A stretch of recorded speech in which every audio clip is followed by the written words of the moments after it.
Hello and welcome to the AI for Predictive Smart Maintenance seminar series. My name is Madhav Misra and I am hosting this seminar series.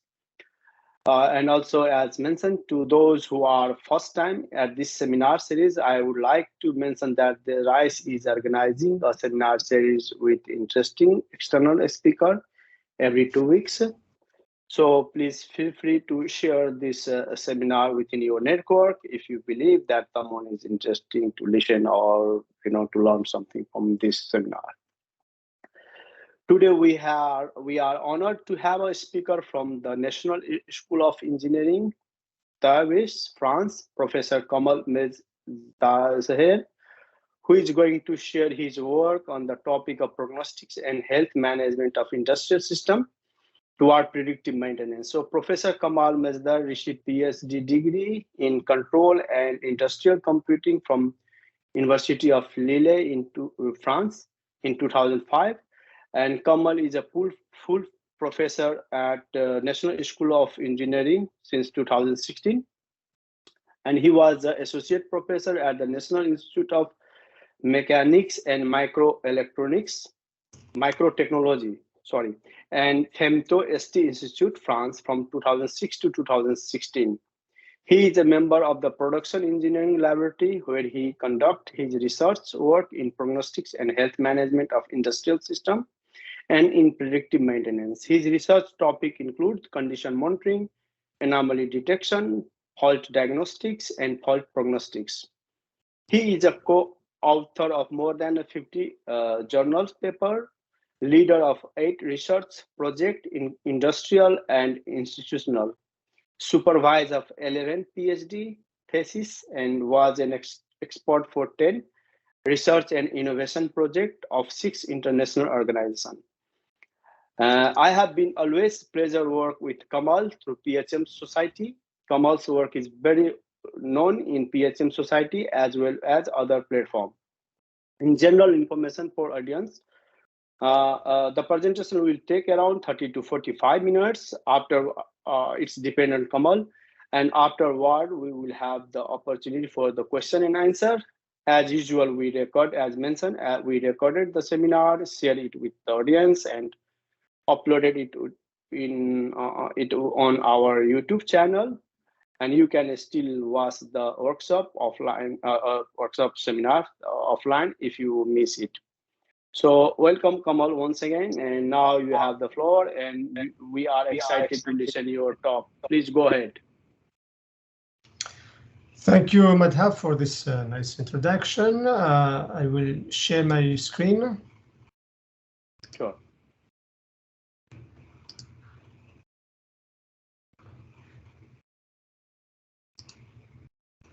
Can you see the slides now? Yes, at least I can see your slides, Kamal. Okay, thank you, Madhav. Okay, so Madhav presented me. I am Kamal Mezdaher, professor here in National School of Engineering at Tarbes, southwest of France, near Toulouse and Bordeaux for some of you who knows perhaps these big cities, but it's a nice city to live here in Tarbes. So let me switch off my camera. So as Madhav said, this talk will be about prognostics and health management of industrial systems, and they will try to make the difference between PHM and predictive maintenance and also other types of maintenances. You have here the plan of the presentation. So why we do PHM? If you see at this slide, you have perhaps heard about these catastrophes. The first one in the left was the explosion of the platform Deepwater Horizon in the Gulf of Mexico in 2010. Sorry, Kamal. Maybe I'm not sure if everyone had the same issue, but at least I can't see the your next slides. Okay. Is the same for everyone, or is it only for me? No, it's the same. It's the first. I'm on the first. Here we go. Now it's switched. Yeah. Slides. Now it's fine. Yes. Now we have a command. Yes. Let me restart. Can you see when I I move the slides. Yeah, we can see number 3, your slide. Now but it's we do not see the presentation mode. We see this with the small slides on the left. So the editing mode, that's the one we see. But if you walk in that one, we can see when you change slides. Let me change then the presentation mode.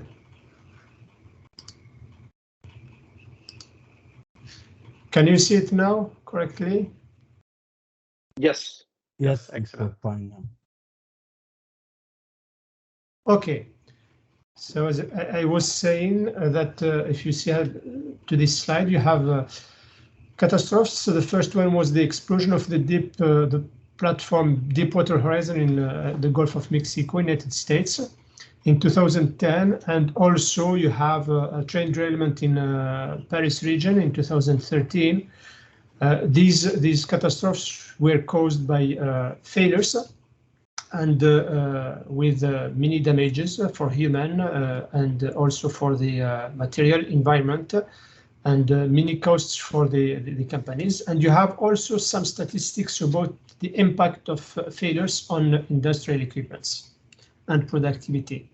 So we do this PHM to try to avoid as much as possible these catastrophes and also to try to anticipate them and anticipate their maintenance.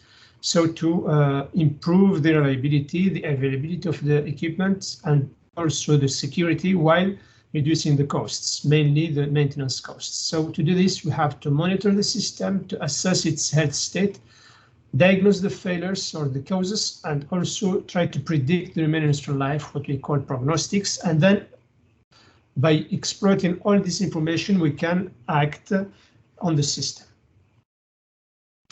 What is PHM? If you see at the definitions, I have here selected 3 of these definitions. The first one was given by Transfer Center, CALS, United States. The second one by a company, and the third one by a researcher. If we look at these definitions, we see that PHM is about failure mechanisms, failure prediction, failure detection, diagnostics, and also how to take decisions according to this information. So we have different steps to perform to achieve PHM. We have a system at the bottom, and then we first try to gather to collect as much as possible of data, knowledge about the system, its operation, and then try to pre-process and process this knowledge data.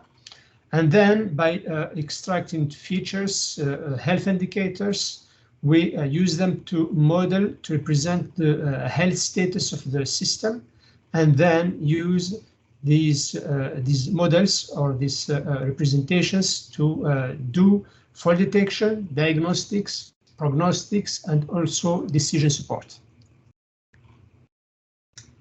So I would like first to make difference between PHM and maintenance. Before doing this, you have here the different types of maintenance. Maintenance can be corrective or preventive.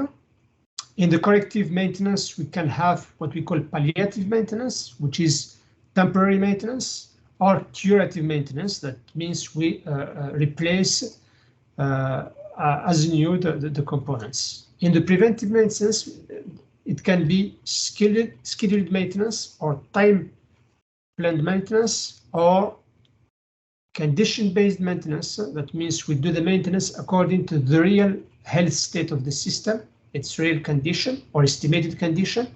And then after this, we can also, by predicting in time, we can use what we call predictive maintenance.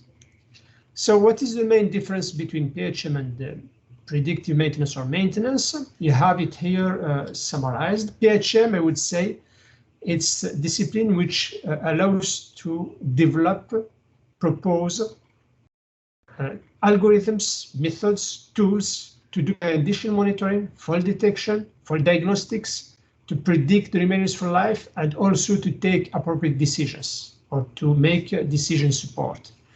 Based on all this information, we can do maintenance. That means we can schedule maintenance interventions.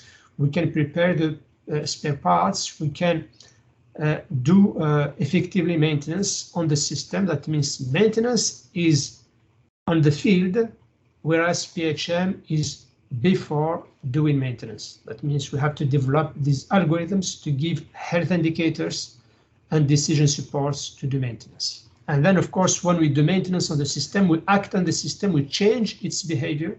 And then by changing the behavior, we will have new information, new data, new knowledge about the system that should be incorporated in the PHM algorithms. And then you have a loop here to perform. I would like also to make difference between reliability and PHM. In some industrial applications, some industries, they confuse, between reliability and PHM, which is not the same for me. Reliability is like doing for, it's a mean of, for example, the remainers, the health status or the lifetime of a system, of a component. It's made statistically on samples of the same components or the same systems operating in the same operating conditions, and we make reliability. It's like a mean. However, for PHM, it's not a mean, but it's like individual assessment of each component or each system. That means we have to take into account for each system its operating conditions, its user profile, its data, knowledge, behavior, etc. So there is a difference between PHM and reliability. If we look at this, we have, for example, these MEMS. They are micro electromechanical systems, micro valves. If we look at the reliability provided by the manufacturer, it's about 8 million cycles. That means we can open and close 8 million cycles the micro valve to fail. Whereas when we do cycling, accelerated life cycling, we see that the behavior of each valve is different from the others.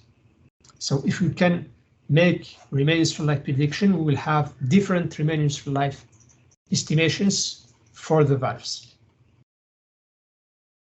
We have also the case of bearings, reliability on bearings. You have law, statistical law, which is called L10, which is used to estimate the lifetime of a bearing according to the operating conditions, rotating speed, etc.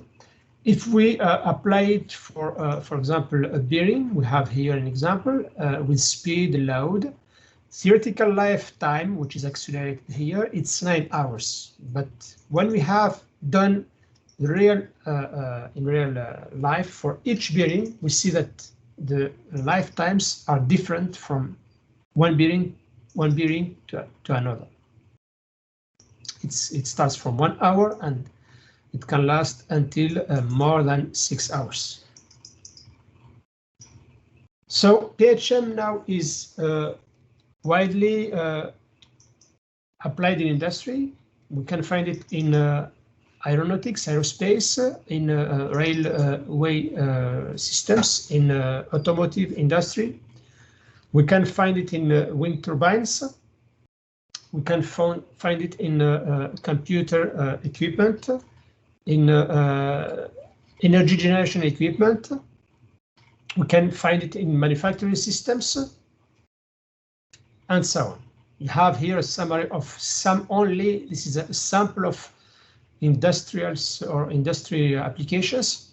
For example, Airbus, they work on PHM and also predictive maintenance. You have Boeing for aerospace. You have the other, of course. For energy, you have some of the big companies working in the field for railway systems, and also for automotive industry. You have some of examples. Of course, this is again just a sample of these applications. You have also some solutions proposed by industrials. You have, for example, Alstom proposed a solution which is called Health Hub to make predictive maintenance on the trains. To work on PHM, we have two types of failures. Sorry, we have four types of failures. We can have failures which we call physical failures. That means, for example, you have a leakage, you have a bar which is broken, or this structure which is cracked, or these we call them physical failures.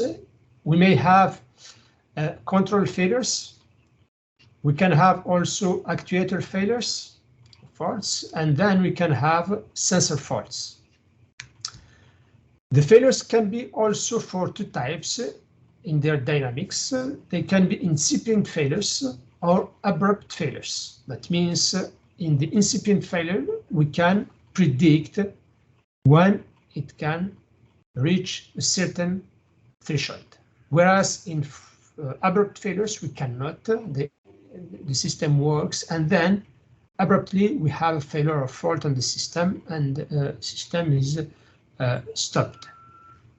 So for the first type, we can predict, so we can work on prognostics, whereas on the second one, we cannot work on prognostics. We can only monitor, we can only detect and also diagnose, and we cannot do prognostics. That means we cannot estimate the remaining useful life of this kind of failure.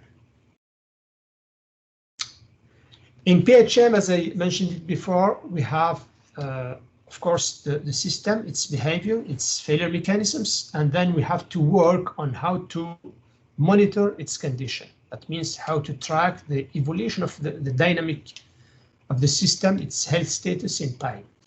So condition monitoring is it's just looking at parameters, physical parameters, monitored by sensors, and look at their evolution in time. If the parameters are inside the normal thresholds, that means that the system is working correctly. If we have one parameter which is out of the normal threshold, that means that there is a failure on the system or abnormal situation on the system. And in this case, we can proceed to fault detection. Fault detection, that means we have just to state or to say if the system is working correctly or not. This is just a simple representation of fault detection. Of course, we can have many other failure modes or degradation modes in addition to the nominal mode. But this is just to represent what is fault detection. That means just saying if the system is in the green zone or not. And if we put the parameters in time, we can see that the parameter at least exceeded the failure thresholds. So here we have a fault which occurred. Now, once we have fault condition monitor, fault detection, we have detected that there is an abnormal situation on a system, we can go to fault diagnostics, which for me, it's not the same as fault detection. Fault diagnostics, that means we go to the cause of the failure or the failures. Which component is failing, why it is failing, and also we can look at the criticality of the failure. Is it serious or not? If, for example, if we have a leakage, is it a small leakage, middle leakage, or big leakage? It's not the same. So this is, for us, it's called fault detection. Sometimes also it is called in some papers or some with the industrials, fault isolation or localization.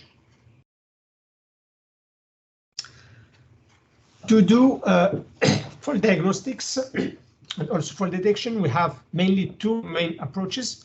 It can be done by what we call model-based or physics-based approach, or without model-based, that means only by using data. For model-based or physics-based approach, we have always to derive what we call nominal model by writing the first principal equations.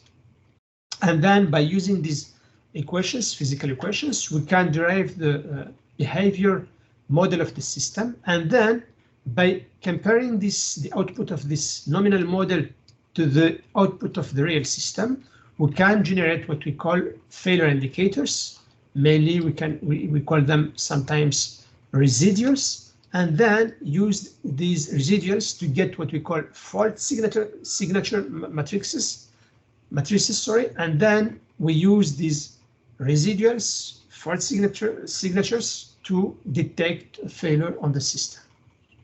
Whereas when we use only the data, we try to process the data, and then we extract what we call features, and then sometimes these features, we can extract mini features, we reduce them, and sometimes we select the best ones among the extract features, and then use these selected or reduced features to do classification or clustering models, algorithms, to detect if the system is in its normal situation, normal behavior, or not.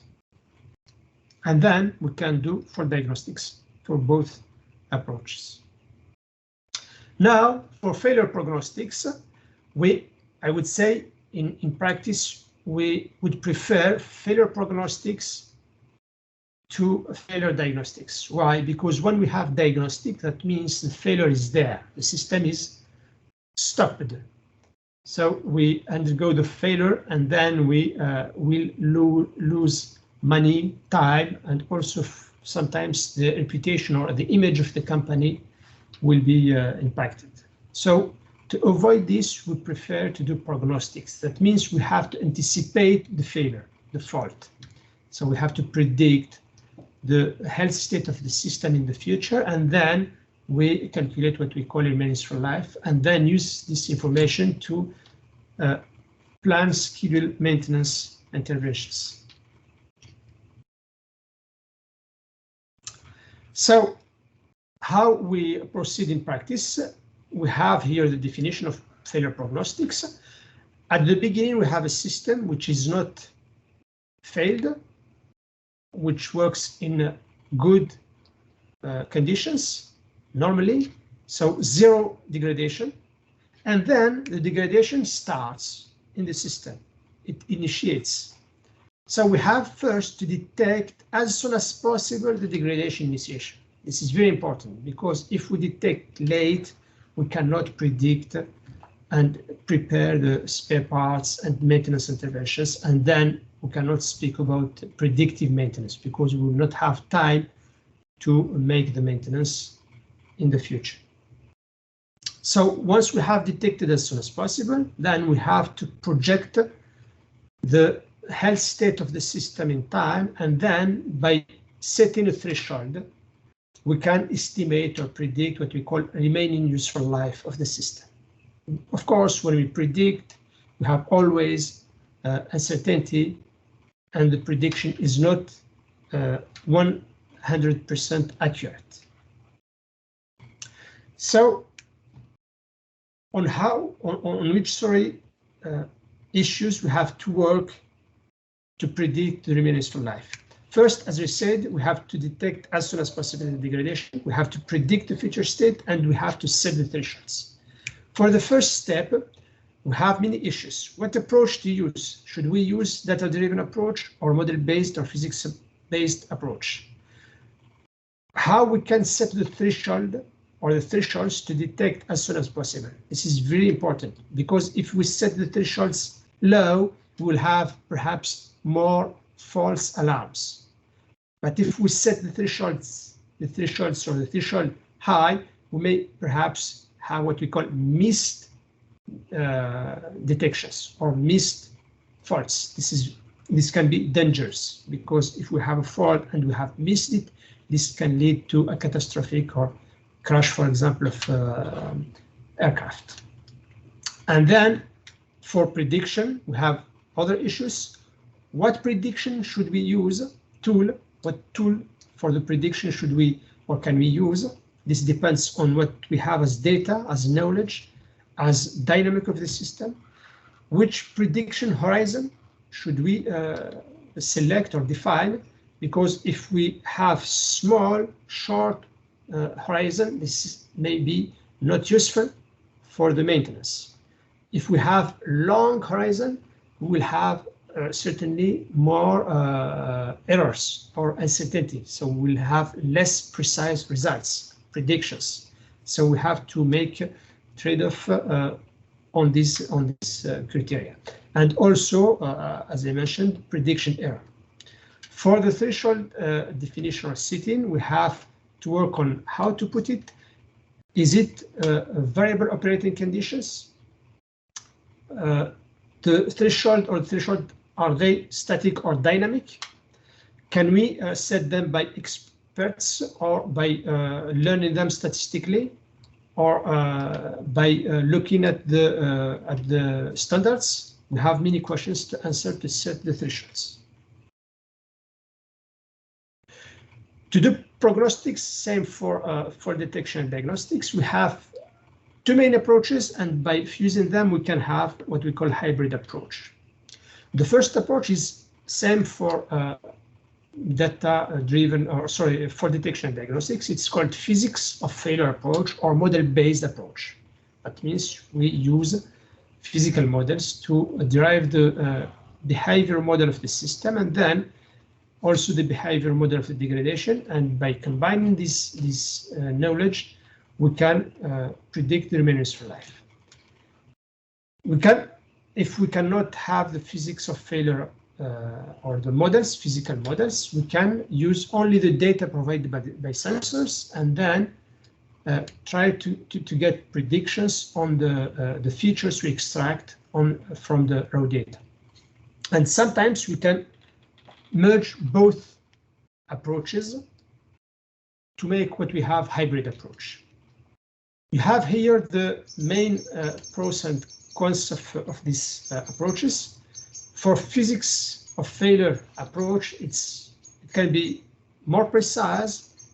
However, in practice, it's very difficult to have models which can be easily exploitable, because when we derive the physical model for a system, we make always assumptions, and these assumptions sometimes they are simple, or they simplify the physical behavior of the system.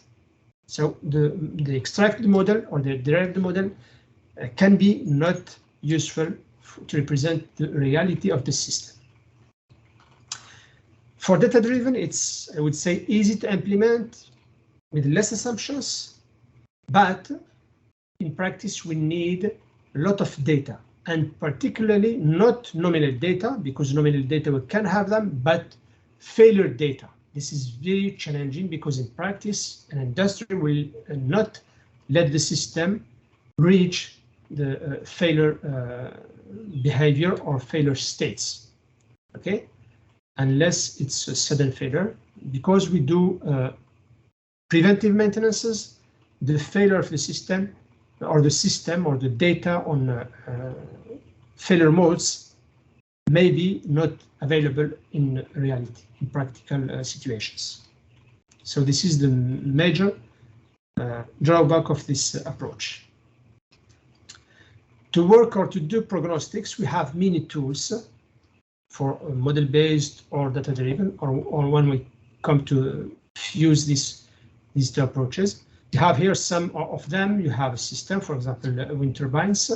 We have data, we have expert knowledge, and then from among the tools, we can, for example, use SVMs, supervector machines, supervector regression, KNN, nearest neighbors.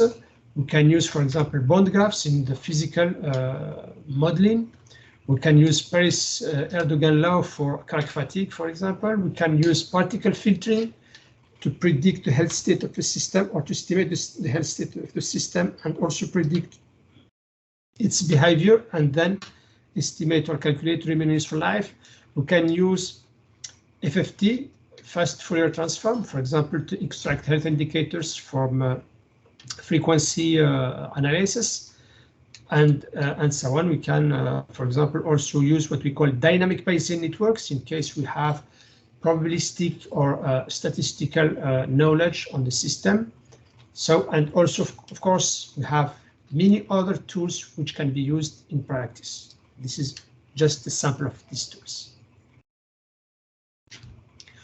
You have here an example of model-based prognostics. For example, if we take lithium batteries, and then what we do, we try to represent each cell, each battery by its equivalent electrical circuit, and then by having this electrical equivalent circuit, we can derive the physical laws about the battery, and then use this physical law to predict the remaining life. You have another example here. For example, the suspension of a car. You have here the half suspension of the car, and then by writing the state space equations about this system, we have mass, we have damper, we have frictions, etc. And then we can derive the state space equations, and also in the state space equations and the measurement equation, we have this theta, or the dynamic, the behavior of theta, which represents the degradation behavior. That means within the parameters of the system, for example, this suspension, we have the parameter which represents the suspension, which evolves in time, and then we have a degradation model of this parameter, and then by solving the whole equations, we can get the remaining useful life of this suspension. For example, here for 3 types of road, you have severe road, you have fair road, and also you have very good road condition. And then, of course, the degradation will change from one road to another. And of course, if we change also, in addition to the road conditions, we change also the driver, the remaining useful life can be different, because a driver who is calm will have perhaps more remaining useful life than a driver who is nervous. So here I will present you some methodology on how to do failure prognostics based only on data. So to do this, we have to generate, as I said, data of good quality, and mainly data about the degradation behavior. And then once we have the data, we transform them, we extract features, we reduce features, and etc. And then we use these features to model the health status of the system, and then use these models to predict the remaining useful life. Here you have the main steps also if we take a whole system. First, if we take a system, for example, you have a train here, we have first to identify its critical components, and then for each critical component, we have to identify the parameters to monitor, because behind the parameters we have failure mechanisms. And then when we have all these critical components and the failure mechanisms, then we have the parameters to monitor. Behind the parameters, we have sensors to install or to use, and then from the sensors we get data, and this data we try to pre-process them, to process them, to extract features, sometimes to reduce the features, to select the features, and also to build health indicators, and use all these informations, features and health indicators, to get models about the behavior, the state, the health states of the system, and then try to detect in which health state is the system at time t, and then predict its future health state, and then predict the remaining useful life. This is the main approach we use. In our case, we have mainly 2 phases: online phase and test or online phase. In the offline phase, we have to learn the health states of the system. That means we have to first to do learning on available data, healthy and degraded or failure data, and then through this learning we extract models. We may have a model for each health state or different models, and then we store these models in a library. And then when we have a new component working in the same operating conditions, or system working in the same operating conditions, then we use the same features we have extracted in the offline phase, and then continuously in time, we try to look at the library and look which model is the best or best fits the current observations, and then take it. We take this model and then we use it to estimate the health state of the system and predict its future health state. And then we do this continuously in time when we progress in time. Just here, an example of feature extraction. We have, for example, here a raw data, which is vibration. And then if we look at this raw vibration, we cannot make decisions because we have, if we set a threshold, we may have perhaps many alarms. And among these alarms, they can be false alarms. So we cannot take a decision from the raw data, but when we process this data, we can see the features, and these features, they have some trend, and then we can use these trends to predict the remaining useful life of a system, and also to make detection, diagnostics, etc. And to use this, we can, for example, in the situation, in the case where we have signals, we can use temporal features, frequency features, or time frequency features. All these tools, of course, they exist in MATLAB, in Python, etc. Here, I will give you a case study on how to use this PHM and how to use this to do, after, of course, the information to do predictive maintenance. Here we use, I will show you the MEMS case, micro electromechanical system, which concerns this kind of valve. It's a very small valve used to cool some components. So we have put here, you have test bench, laboratory test bench. We have 4 MEMS here tested simultaneously. So we cycle them all the day and night. We cycle and we give the voltage, and then we open and close the valve, open and close. And in one day, we can make thousands of cycles because the time response of the valve is very small. It's around some milliseconds, and because it doesn't make noise, so we can run it even if people are present in the lab. And then we have a camera which captures the behavior of the valve opening and closing, and then we transform this camera to time response. We get the model of the system, and then we extract only the displacement as a feature. That means the opening and closing of the valve, okay? And we see that this displacement decreases in time, okay? So this becomes a feature. When we smooth these features, we get these signals, and then we can use, for example, Python or MATLAB to make curve fitting, and then we extract a structure of a model which is empirical. We call here alpha or A exponential BT plus C exponential DT. So the work here consists of estimating the parameters A, B, C, and D, and then when we have estimated these parameters, we can predict at each time the health state. That means the displacement of the microvalve. So to do this, we have used particle filtering to estimate these parameters A, B, C, and D, and then we get what we call here remaining useful life for each valve. Here I have presented only 3 of them. We can have the remaining useful life prediction for the 3 valves. You have here the real remaining useful life, the estimated remaining useful life, and the prediction interval or the confidence interval. Of course, the real remaining useful life, we have it because we are in lab testing. We know a posteriori when each valve failed. This, of course, we have plotted it after finishing and predicting all the remaining useful lives. So once we have done condition monitoring for detection, for diagnostics and prognostics, we use all this information to take decisions. So the decision can be on the system, operational, to do maintenance, to do hardware or software reconfiguration.